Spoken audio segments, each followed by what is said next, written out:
E aí, pessoal? Bem-vindos de volta ao Intiersolis. Opa, Que bom ter vocês aqui com a gente de novo, né? é verdade.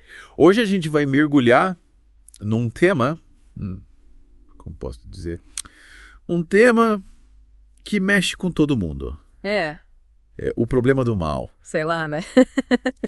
Essa questão do sofrimento, né, é uma coisa que pega a gente, né? Yeah. Em todas as culturas, todas as épocas, todo mundo se pergunta, né? No mundo inteiro. Por que a gente sofre? É. Se Deus é amor, né? É. Se Deus é bom, por que tem tanta coisa ruim acontecendo?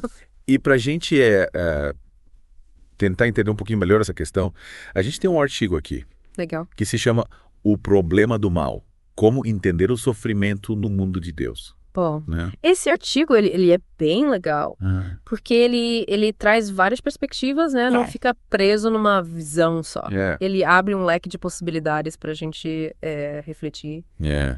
E logo no comecinho o autor já vai direto ao ponto, né? Ele fala, como é que a gente concilia a ideia de um Deus bom, todo poderoso, né? É. Com a realidade, né?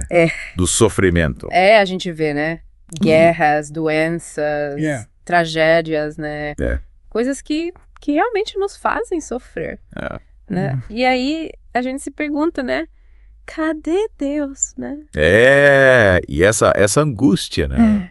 A gente vê claramente no livro de Jó. É verdade. Jó é um personagem incrível, que passou por tanta coisa, né? Isso é. Tanta dor. Lá no capítulo 30, versículo 26, ele fala, esperei o bem e veio o mal, esperei a luz e veio trevas. Nossa. Que forte, né? A gente sente o peso, né? Da dor, o sentimento de abandono nessas palavras, né? Jó, ele representa, né, a humanidade, né? Que sofre, Que se questiona, né? que se questiona. Que se sente, às vezes, abandonada por Deus. É verdade. Mas o que me chama a atenção no livro de Jó é que, apesar de tudo, né? Deus não o abandona. Ele está presente. Ele está presente. Mesmo que a gente não consiga entender seus propósitos. Às vezes a gente associa, né? A presença de Deus, a ausência de sofrimento, né? Mas a história de Jó nos mostra que não é bem assim, né? Não é bem assim. Deus está presente na nossa dor. Ele nos acompanha. E aí entra um conceito fundamental, né? Que é o livre-arbítrio. Livre-arbítrio. Essa é a chave, né? Pra gente entender muitas coisas. O artigo fala bastante sobre isso, né? Que Deus nos criou com a capacidade de escolher, né? De tomar decisões. A gente não é robô, né? Deus nos essa liberdade. Ela ainda, né? Mas ela tem um lado, né? Tem um lado. Complicado, né? A gente pode usar pra fazer o mal. Porque a gente pode, com essa liberdade, né? Escolher o caminho errado. A gente tem essa tendência. A gente tem esse poder. O caminho que leva ao sofrimento, né? Tanto pra gente quanto pros outros. É verdade. Né? A gente vê isso na história. Né?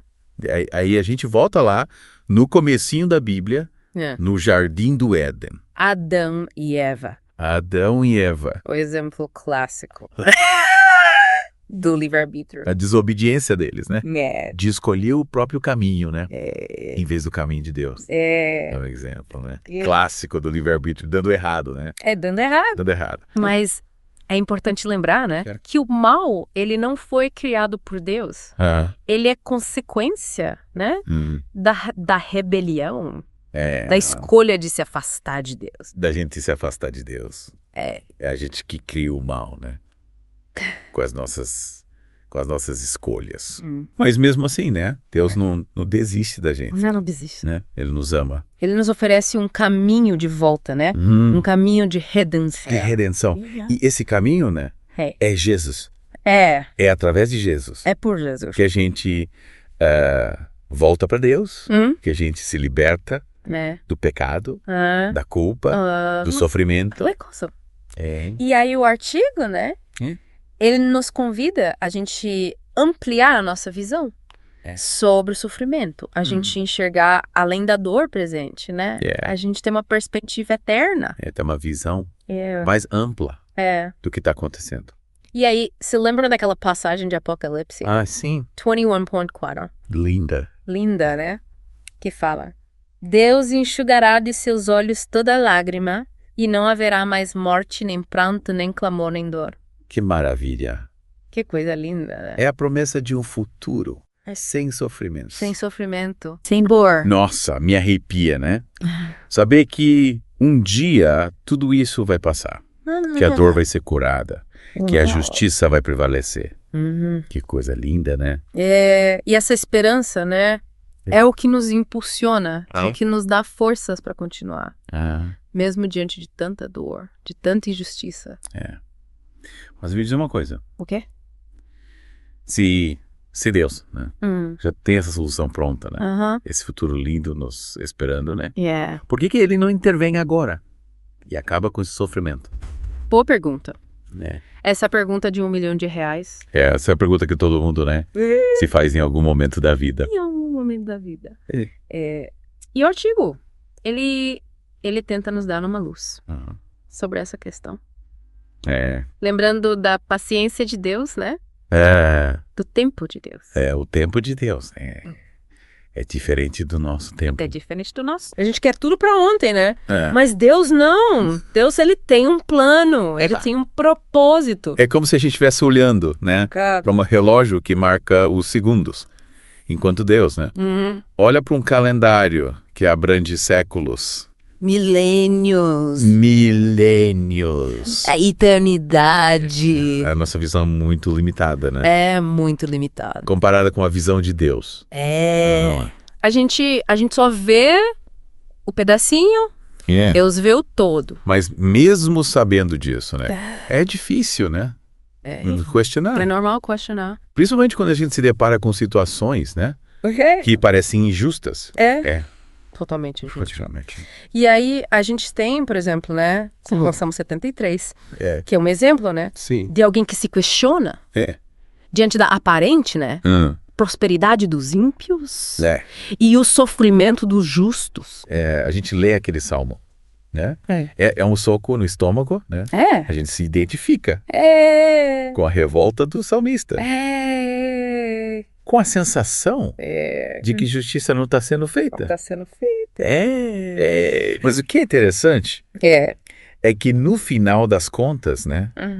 Ele chega à conclusão de que a justiça divina ela vai prevalecer no final. Ele entende que a justiça humana, né? Ela é falha, limitada, né? Mas a justiça de Deus é perfeita. E ela se manifesta no tempo do dele. E essa compreensão, né? Nos ajuda, né? Nos ajuda a ter paz. Repassar, confiar. Que Deus está no controle. Que por mais que a gente não entenda os seus desígnios, Ele está no controle. Que o sofrimento, né? Em vez de ser um sinal de abandono, né? Pode ser visto como uma oportunidade, né? De crescimento. De amadurecimento espiritual. É como se a gente fosse diamante bruto.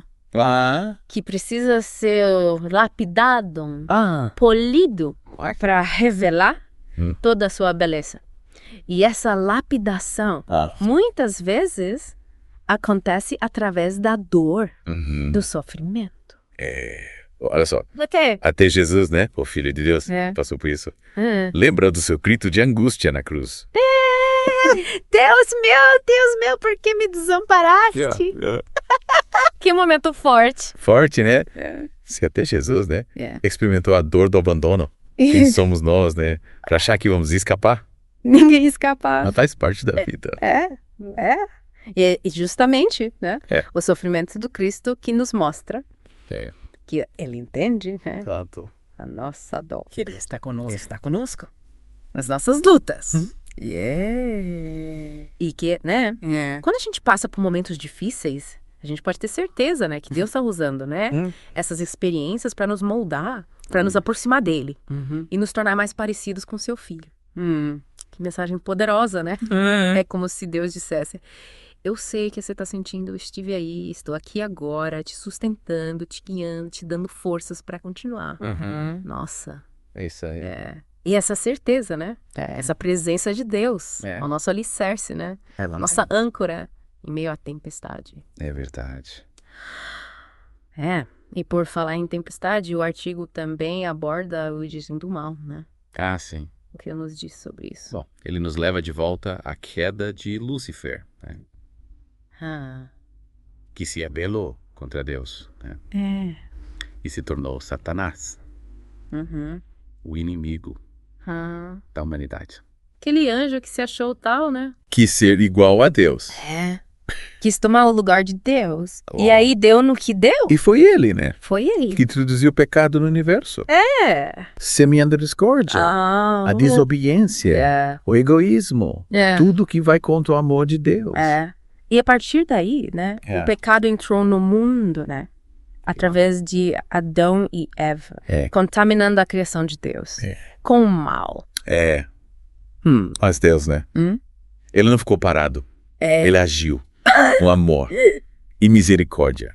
Imediatamente. Ele traçou um plano de redenção, prometendo enviar um Salvador para libertar a humanidade do pecado.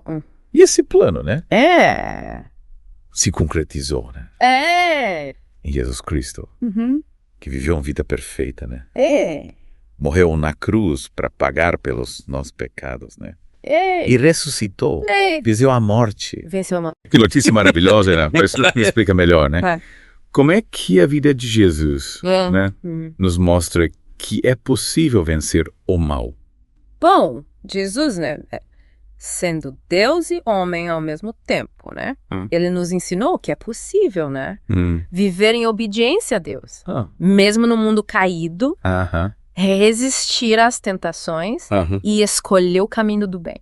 Ele é o nosso exemplo. A prova, né? De que o mal não precisa nos definir. Né? A gente pode vencer o mal.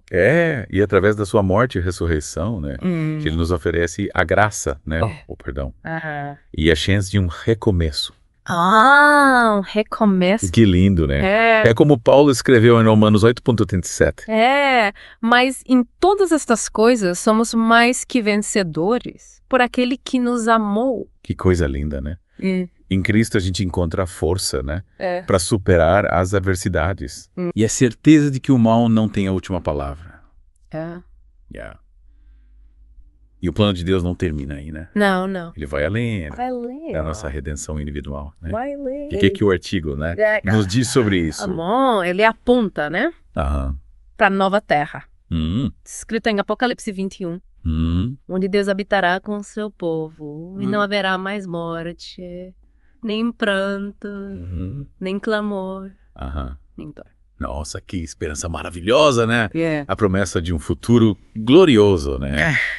Onde o mal vai ser completamente erradicado, né? E a justiça divina, né?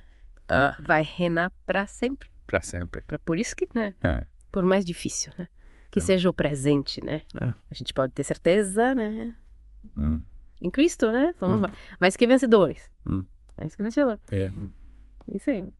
Nossa, quanta coisa a gente já conversou, né? A gente começou lá no dilema, né? Do sofrimento, né? Passou pela história de Jó, explorou, né? O conceito de livre-arbítrio, mergulhou na queda de Lúcifer, celebrou a redenção em Cristo e vislumbrou a promessa, né? E o futuro sem dor. Ufa. Cansei. E essa foi só a primeira parte da nossa conversa.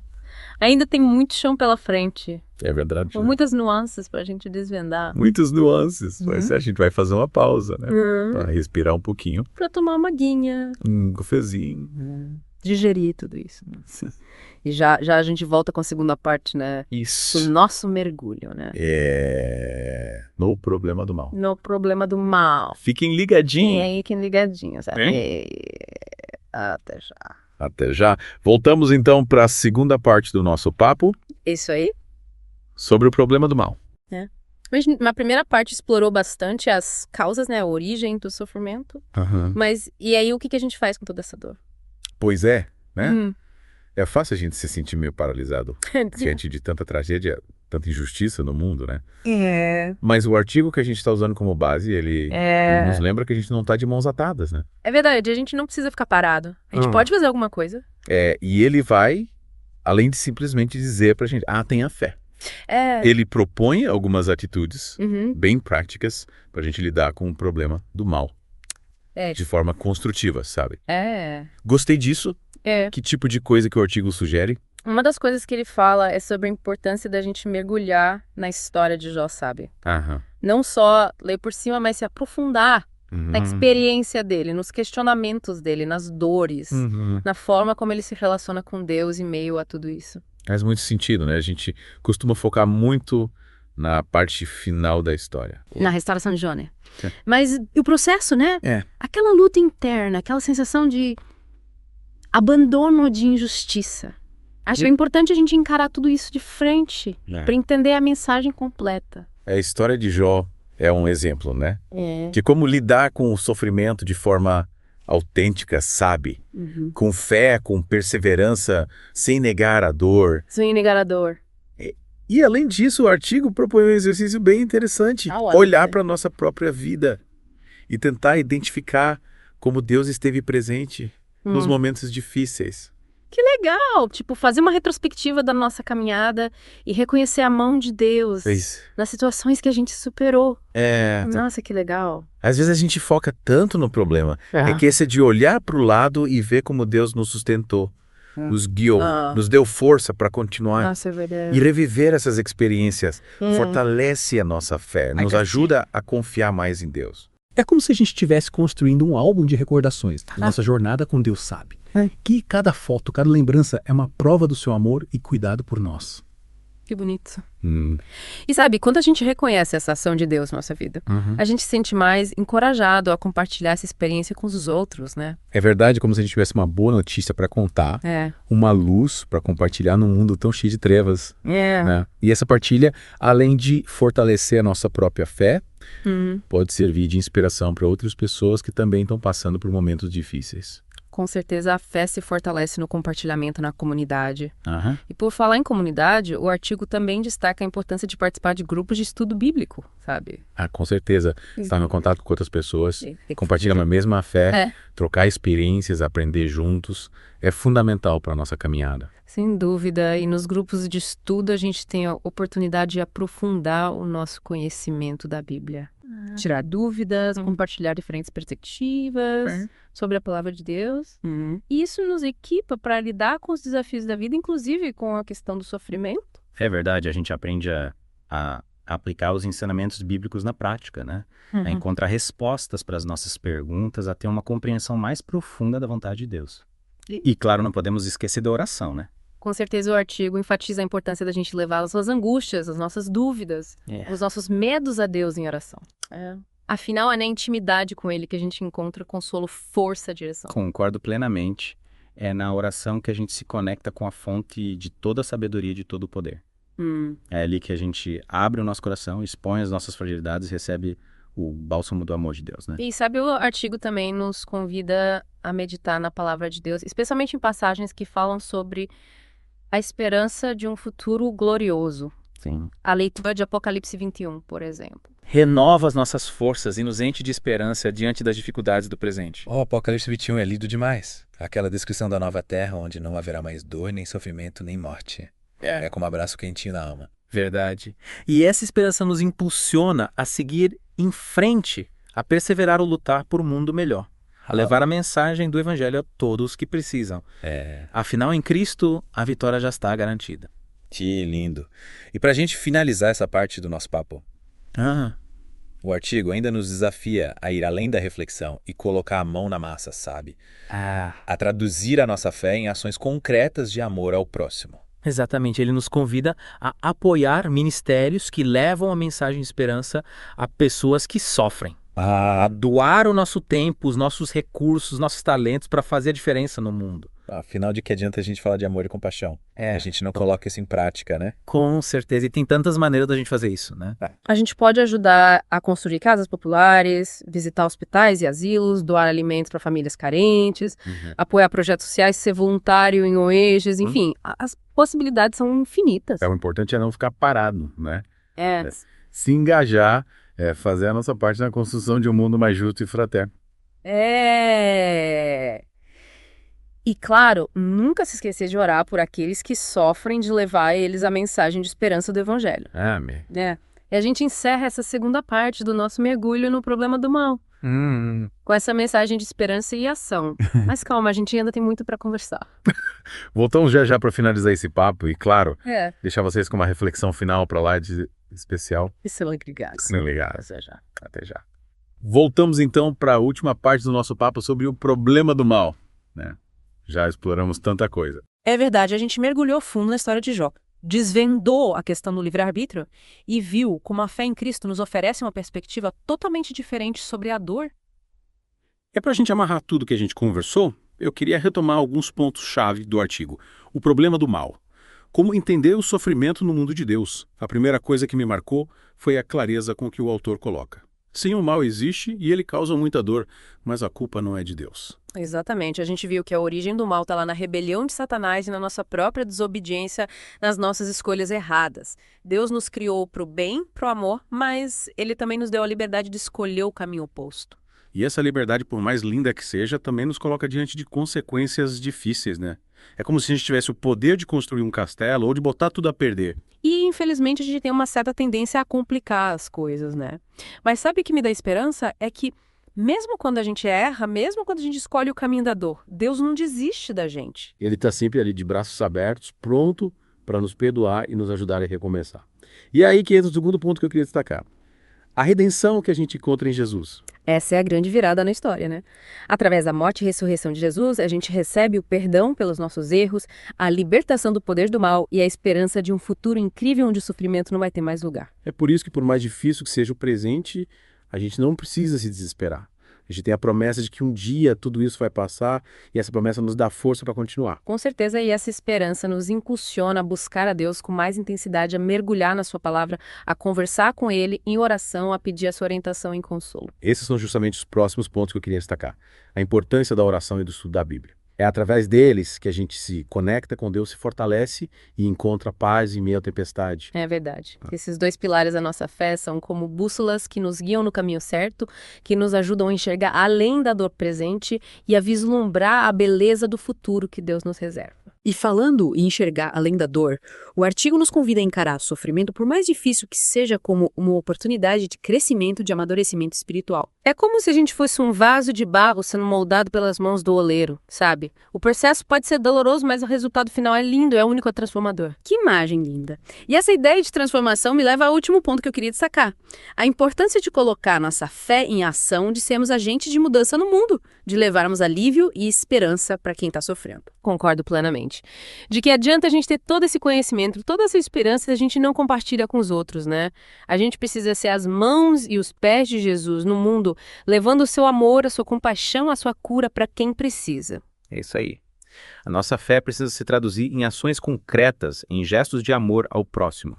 Seja através do voluntariado de doações de palavras de conforto ou simplesmente estendendo a mão para quem está caído. E sabe, o artigo termina com uma pergunta que me deixou pensando por um bom tempo. Como a nossa compreensão do sofrimento mudaria se olhássemos para ele através da lente da eternidade. Uau! É de arrepiar, né? É como se a gente estivesse sendo desafiado a olhar para a nossa vida de uma perspectiva muito maior, muito mais ampla, muito mais profunda. E essa pergunta nos leva a refletir sobre o propósito da nossa existência, sobre o que realmente importa no final das contas, sobre o legado que a gente quer deixar para trás. Que desafio incrível! E a gente encerra esse nosso mergulho no problema do mal com essa provocação, essa busca por uma compreensão mais profunda do sofrimento e do amor de Deus. E que a gente nunca se esqueça, mesmo em meio às maiores dificuldades, a esperança em Cristo nos sustenta, nos guia e nos impulsiona a viver uma vida de amor, de compaixão e de serviço ao próximo. É isso aí. Esperamos que esse papo tenha aberto a sua mente e o seu coração para novas perspectivas sobre a questão do sofrimento. Fiquem com Deus e até a próxima. Até mais, pessoal.